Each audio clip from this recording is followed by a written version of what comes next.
Albert Einstein once said, everybody's a genius, but if you judge a fish by its ability to climb a tree, it will live its whole life believing that it is stupid. Ladies and gentlemen of the jury, today on trial we have modern day schooling. Glad you could come. Not only does he make fish climb trees, but also makes them climb down and do a 10-mile run. Tell me, school, are you proud of the things you've done? Turning millions of people into robots, do you find that fun? Do you realize how many kids relate to that fish?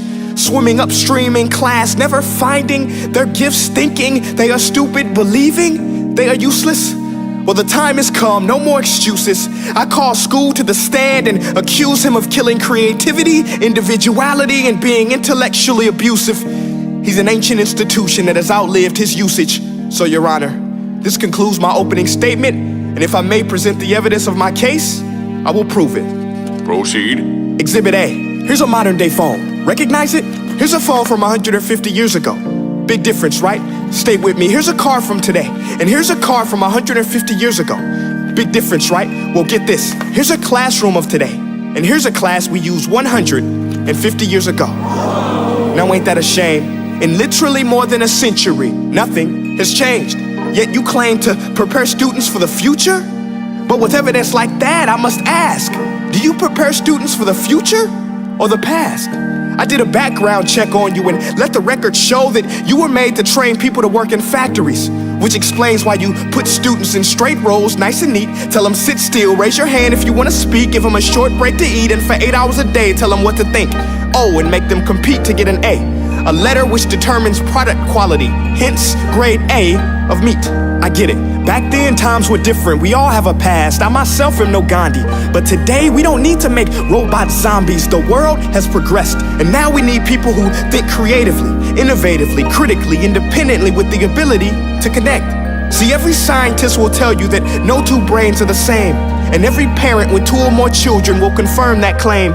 So please explain why you treat students like cookie cutter frames or snapback hats, giving them this one-size-fits-all crap. Watch your language. Sorry, Your Honor, but if a doctor prescribed the exact same medicine to all of his patients, the results will be tragic. So many people would get sick, yet when it comes to school, this is exactly what happens, this educational malpractice, where one teacher stands in front of 20 kids, each one having different strengths, different needs, different gifts, different dreams, and you teach the same thing the same way? That's horrific. Ladies and gentlemen, the defendant should not be acquitted. This may be one of the worst criminal offenses ever to be committed. And let's mention the way you treat your employees. Objection. Overruled. I want to hear this. It's a shame. I mean, teachers have the most important job on the planet, yet they're underpaid? No wonder so many students are short-changed. Let's be honest. Teachers should earn just as much as doctors, because a doctor can do heart surgery and save the life of a kid. But a great teacher can reach the heart of that kid and allow him to truly live. See, teachers are heroes that often get blamed, but they're not the problem. They work in a system without many options or rights. Curriculums are created by policymakers, most of which have never taught a day in their life. Just obsessed with standardized tests. They think bubbling in a multiple choice question will determine success. That's outlandish. In fact, these tests are too crude to be used and should be abandoned, but don't take my word for it.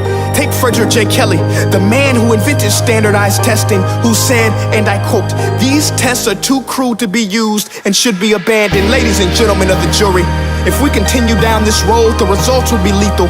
I don't have much faith in school, but I do have faith in people. And if we can customize healthcare, cars, and Facebook pages, then it is our duty to do the same for education, to upgrade it, change it, do away with school spirit, because that's useless. Unless we're working to bring the spirit out of each and every student, that should be our task.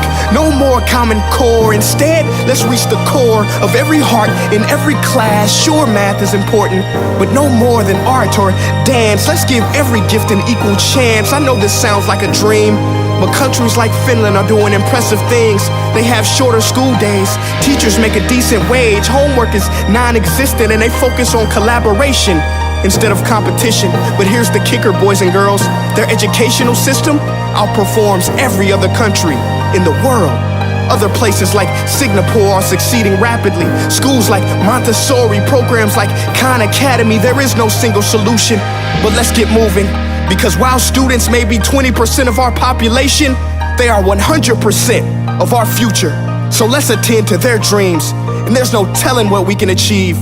This is a world in which I believe, a world where fish are no longer forced to climb trees. I'll rest my case.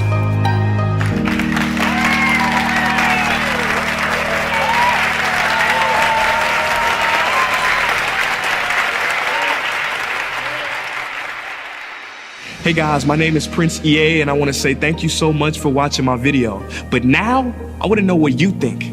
How can we together create a more efficient, effective, and just better future of learning?